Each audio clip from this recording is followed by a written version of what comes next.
All right, gearing up to go here. Just bear with me while I want to get this, see if I can get the Facebook page up here so I can see what's going on. Takes a few minutes. There's a bit of a delay here on the pre-show. I tell you what, I'm still stirred. I'm very stirred with the, in a good way. I'm stirred up in a good way about the Central Dauphin Rams, that boys basketball game on Monday night when they took down the Cumberland Valley Eagles. I'm still thrilled by that, and I don't get thrilled by a whole lot of stuff, by the way, if you haven't noticed. All right, we're gearing up here for the official start. Yep, we're going. All right, everybody, we've made it to Hump Day. This is Bill Bostic, your wannabe Walter Cronkite, and you've tapped into Whether You Like It or Not, the Linglestown Gazette morning update brought to you by the fine folks over at Consolidated Insurance Services. They're in Paxtonia. I'm not sure exactly where that town is centered in Lower Paxton Township, but you know the general area, Jonestown Road. Look for the Erie Insurance sign there behind the Carnes Food Plaza. You're probably saying that in your sleep. Good morning to Ann Long, Harry Michelson, good to see you. Dave Caesar, been busy working with Dave on a number of different fronts. Thank you for the invite to the Facebook group there about Linglestown Elementary School, and we'll have some information about that today. Here are your top stories. I didn't write it. See, the little catchphrases I used on the this show. Big business coming to Lower Paxton Township. We got Central Dauphin School District news aplenty today on various fronts. I have an opportunity of a lifetime to share with you. Stick around for that. And then, of course, our daily dose of local high school sports. It is 9:24.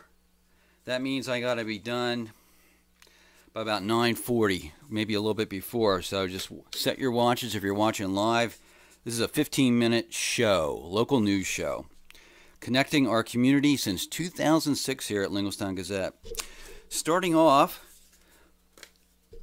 our top story of the day, a big business heading to Lower Paxton Township, and that would be, a lot of you probably haven't heard of this company, but the reports I've read said it's one of the largest privately held corporations, companies, in Pennsylvania.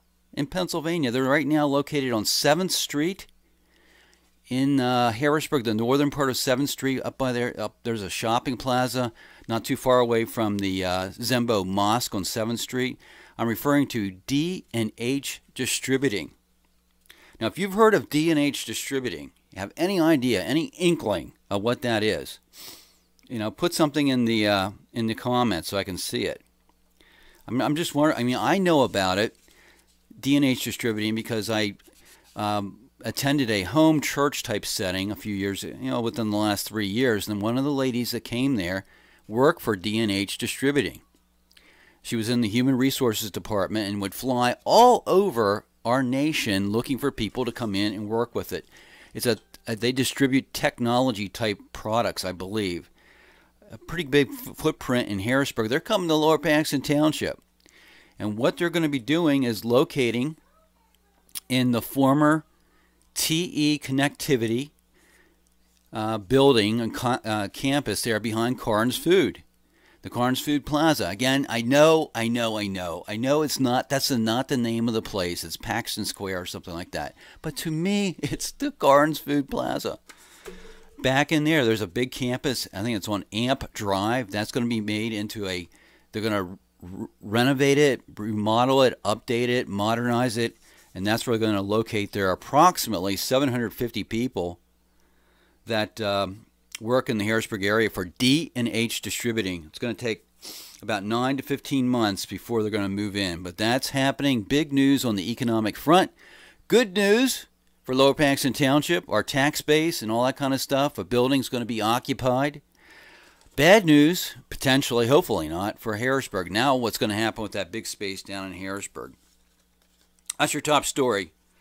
And of course, that's all part of what we call the C the community watchdog system that you, by merely showing up here, are part of the community watchdog system, the CWS. And because, why? Why? Because local matters. That's the key thing you have to know.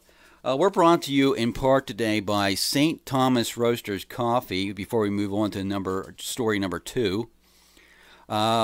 This morning, here's what they have. They have 5 different coffees out there. You just go in, say, I want, you pick out your size. They have 5 different things to pick from. Now, they have teas, they have specialty drinks, they have smoothies, they have all kinds of stuff. But this is a coffee house, so let's talk about coffee. These are all things that are roasted right there at St. Thomas Roasters in Linglestown, right off the square. Dark roast is Kenya AA. Kenya AA. The medium is our village namesake Linglestown blend, right? The mild roast is Peru. The flavored coffee of the day is chocolate almond toffee. Good. And the decaffeinated is Guatemala. And if you go in there enough, like, that's like my unofficial second office. You see those beans coming in, big bags.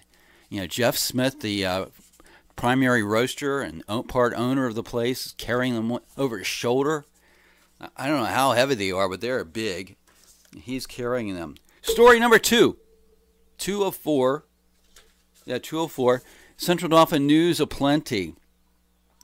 Probably, this isn't breaking news or anything like that, but you probably saw that Central Dauphin, a school bus crashed on Blue Mountain Parkway just north of Linglestown yesterday morning. Happened sometime around 7 o'clock in the morning.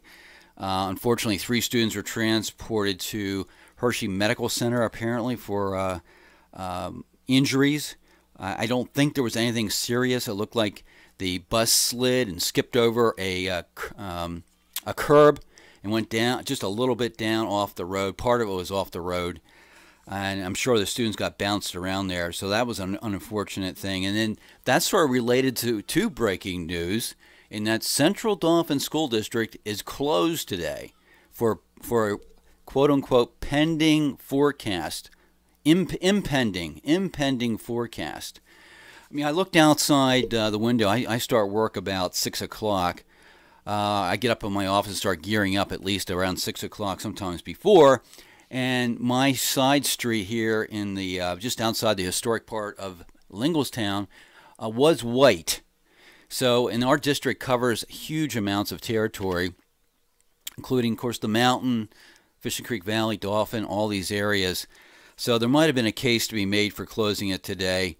And then some snow, some light snow may be happening throughout the school day today. So I think it's an abundance of caution. Most other school districts in our area were on 2-hour delays. We're closed.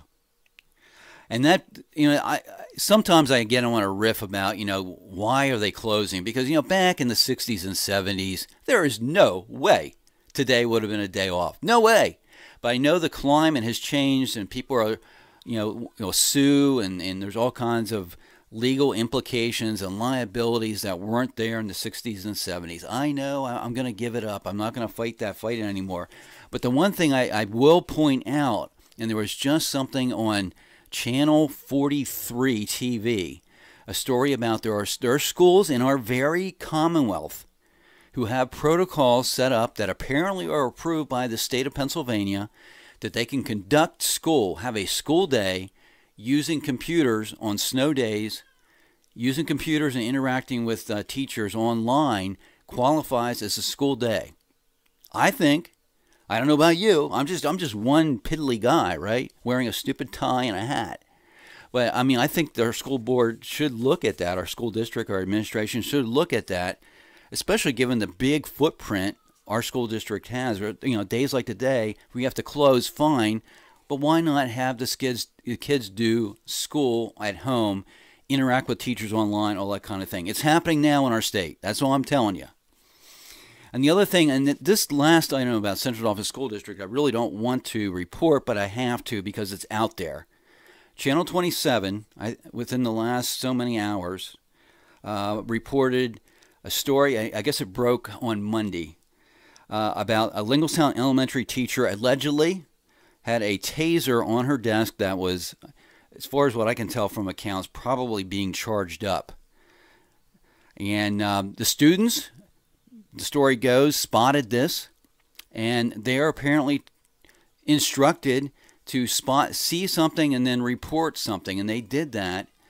And I guess the school officials took some action on, the teachers back in the classroom and all that. And this was discussed in brief on Monday night's school board meeting, which I have not reviewed yet. That was a topic in the public comment period. And again, if I understand what I've heard and read, the school board pretty much said we cannot discuss this. We're going to deal with this some other way. But this is not the venue, the time and place. And there is a provision in state law where you do not have to discuss personnel issues. So that was fine. But I think the bigger issue is here, not to let this drop, there's a group of Linglestown elementary parents who have started a Facebook page to start trying to get their act together on what they're going to do. And I believe they may be gearing up to go to a school board meeting and discuss this during public comment. And I think the big thing is what they found already, that the school district policies for staff and as far as can they have a taser, pretty much it's very, it doesn't specifically spell it out. I believe the school district is going to have to take a look at that policy. Is that what you want? Do you want to have teachers with tasers in classrooms, especially elementary school, rooms? I mean, anyways, the other point was this. I just wonder what that teacher was threatened by. If in fact she had a taser, why did she have a taser? I mean, we're in an elementary school. I mean, I just wonder what she was concerned about. Maybe I'm missing something. I haven't been in an elementary school for decades, so I have to watch what I say. But anyways, that's out there. Hopefully, the parents and whoever's concerned about this can interact with the school board, and ultimately there'll be a little bit clearer policy on what works there. This broadcast also is brought to you by Kane Mortgage. Typically, we've been assigning them our watchdog report, but we're just doing things a little bit differently today. Kane Mortgage, they're members of the nationwide mortgage licensing system, 51058 to get that in there. And if you're of retirement age and you're looking to supplement your income and you own a home, you may want to call Kane Mortgage up because they have this little device called reverse mortgage. Reverse mortgage that you may be able to generate an income, a stream of income to supplement your retirement using a reverse mortgage. I'm not an expert, but Kane Mortgage is. Give them a call. Contact them today. Don't wait. Okay? Now, I got an opportunity for the ages. And by the way, before I get into that, not opportunity of a lifetime. Before I get into that, I just wanted to make note. I put this Fat Man Clothing Company hat on and the tie, trying to look presidential. The red tie really sticks out on video, and I don't know. I know I don't look like President Trump. I don't want to have anything to do with President Trump directly, but I just want to be presidential. So this is what I did, okay? Give me a break. It's okay. Let me see here. D&H is a great company. Good morning, Karen Long. Kane Smelts, welcome to you. And the one and only David Jones. Not that David Jones. You know Davy Jones of the Monkees? No, this is David Jones, Consolidated Insurance Services. All right, the opportunity of a lifetime. 5 minutes to go here about. I've been doing this Linglestown Gazette thing since 2006. I got involved in it because I was actually doing some political blogging, and I got threatened for my job. It was either do political blogging and mix it up with those people, or do your work for the state government news agency I work with and currently work with still, almost for going on 20 years. So I, on the rebound, started Linglestown Gazette in May of 2006, and there's been all kinds of things I've tried to do to make this thing fly. And after how many years, finally, because of the demise of the Penn Live's local news and sports coverage, it looks like Linglestown Gazette's catching on a little bit. But there's been all kinds of ways to come up with a way to do this full time. Where's the money going to come from? So one of the things I did was take a look at a business opportunity. I've got, I have mentoring available, but I don't have any time to do it. I don't want to get into the specifics, but I'm sitting on an opportunity of a lifetime to get involved in a industry that's not going to go away.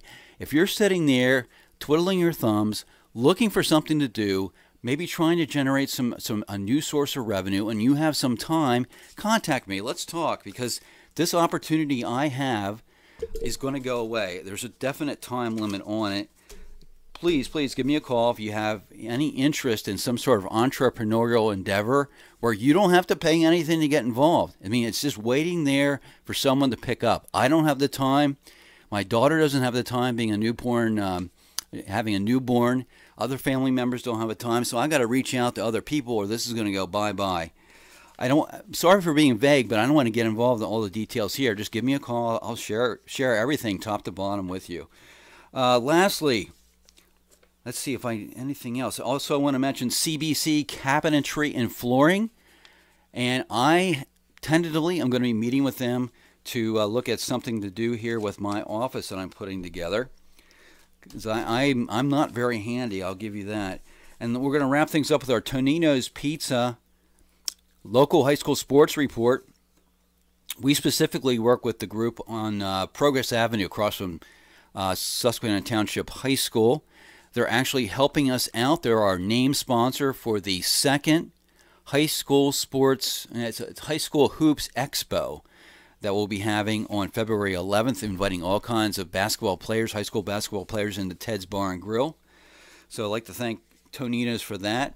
Tonight on the docket, and I don't know how the cancellation of school impacts this, but assuming that they can still do these sporting events tonight, the Central Dauphin Rams wrestling team is scheduled to be at Wilson High School in Berks County to take on Penn Manor in I think it's the quarterfinals of the District 3 Team Championship. That's supposed to get underway at 6 p.m. And then on the girls' basketball scene, the Central Dauphin Lady Rams, right now they're 8 wins, 4 losses in the Commonwealth Division, as far as what I can tell. They're going to be playing the Cumberland Valley Lady Eagles. They're at 12-0, undefeated in the Commonwealth, as far as what my sources say. 6 o'clock JV, 7:30 is your varsity game. That's at Cumberland Valley High School on the Carlisle Pike. And then over at CD East, the Panthers, the girls will be traveling to Chambersburg to take on the Lady Trojans, and the boys will be at home in the Colonial Park area there at Central Dauphin East High School, taking on the Trojans. That does it, folks. Another day of community watchdog system. This is the only community watchdog system I know of in the entire world. We have it here in Lower Paxton Township because we are trying to strike a path to let the world know that local matters. This is Bill Bostic. You want to be Walter Cronkite, still trying to be Walter Cronkite, never will get there.